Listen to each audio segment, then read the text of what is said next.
Hello! Today I will be speaking about how social behaviors can lead to unintended consequences for programs with vulnerable clients.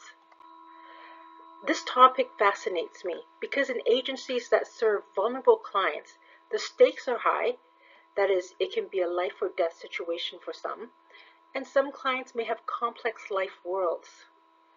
When I reviewed 10 published case studies, I noted three common factors which limited the program's success.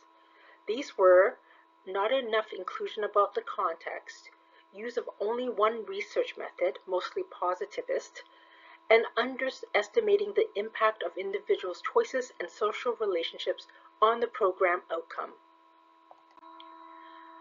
We've all heard of or experienced unexpected outcomes in our work. These can be positive, which made the program a success, and negative ones, which reduces the effectiveness on the program. Starting with the negative, unintended consequences occur when actions are taken when there are insufficient information about an entire system, especially when the topic is sensitive. Action is taken or not taken due to human fear, greed, anger, faith, biases, and others. Clients may have one or more serious vulnerabilities. If the context of the program includes polarizing interests or unequal distribution of power, it can lead to unexpected outcomes. As a result, there is harm done to the people that the agencies are purporting to help. Let's look at some international examples. Children can have multiple vulnerabilities. When the Blossoms program was advocating for better working conditions for children working in the matchmaking industries, the public scrutiny eventually caused the matchmaker to move the production to the child's own family home. This actually reduced the child's playtime and made it harder to examine when the work took place in their homes. Cultural norms can also impact outcome.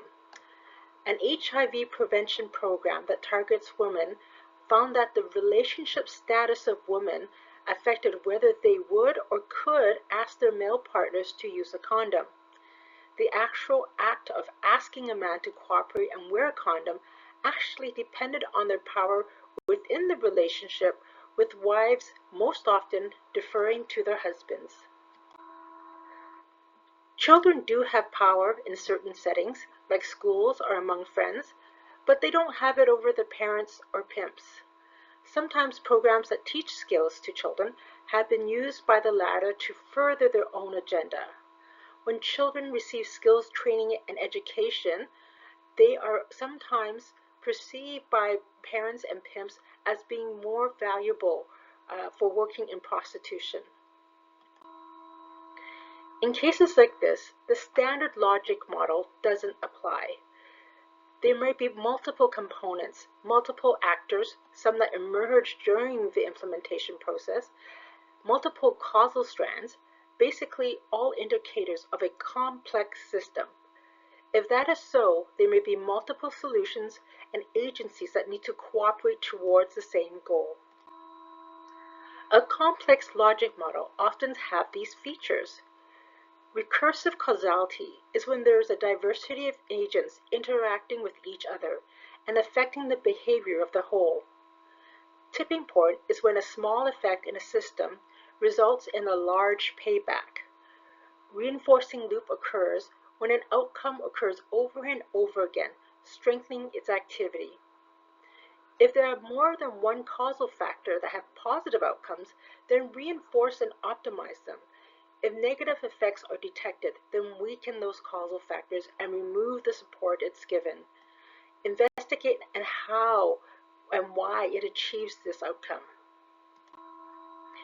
Besides expanding your logic model, you may want to conduct analysis centered on them. These tools help think through the risk and consequences. Conflict analysis is the potential for conflict to result in relationships with family, community, religion, or culture. This may affect their families by way of their privacy or access to other resources. Benefit-harm analysis examines possible harm and risk to clients by listing who benefits and who is potentially harmed by the intervention and what are the possible long-term effects of both. Do these vulnerabilities intersect or get exacerbated in real life? Contextual analysis looks for other factors that make the program context complex as it affects the clients. Are these outcomes being reinforced by introducing resources that support their vulnerabilities? What events may emerge and how can these be eliminated or minimized? So what are positive unintended outcomes? This is when program outcomes are notably significant and positive, but were not planned for. These are thought to be caused by people, relationships, components of the program, interacting in context to create results that are significant and successful. In this example of a program spillover effect, a program to provide psychosocial support to caregivers for orphan children resulted in not only improvements in the participants, but in an improvement of the child's behavioral and social tendencies that were under their care. This is an example of how a social network contributed significantly to the program's success. This peer education program for young people empowered them to spread the word to others. It increased participants' likelihood of mentoring their peers on matters of sexual health and HIV prevention by breaking the taboo and allowing the messages to spread through social networks. In this example, a program was focused on asset building for girls, and particularly for economic resources. However, it was discovered that social resources and skills proved to be a key mechanism that contributed to the girls' total assets, even more important than just starting a bank account and being encouraged to save. Case mechanism outcome modeling can be useful here. Outcomes are described as resulting from an interaction of multiple agencies and their relationships. The aim is to identify the exact mechanism or confluence of factors that allows it to be replicated elsewhere and successfully implemented to other contexts. Social network analysis can also be used to identify and analyze social networks existing in context. Actors in a network receive opportunities and experience constraints based on their position. Their position helps predict their outcome in a program. Along with this, it is important to determine the resources, support, and money that flows to them because of their position. So, what can you do now, armed with all this information?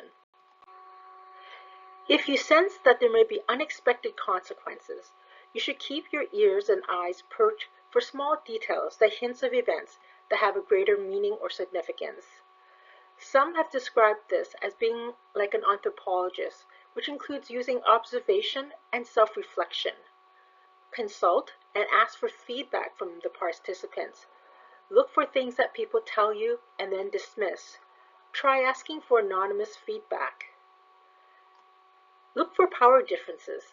If you aren't sure, ask if the process or program legitimizes or delegitimizes certain people's voices. Focus on user experience, identity, and the impact of relationships, and make a big deal out of the choices your participants make. Try to find a motive for the client's choices. Is it fear? Is it greed? Is it self-protection? A relationship? Strong cultural affiliation? It is best to collaborate with other agencies to ensure that positive outcomes continue to occur. Develop partnerships and create learning systems with other agencies in the same environment with similar missions. Collaborate to solve bigger problems.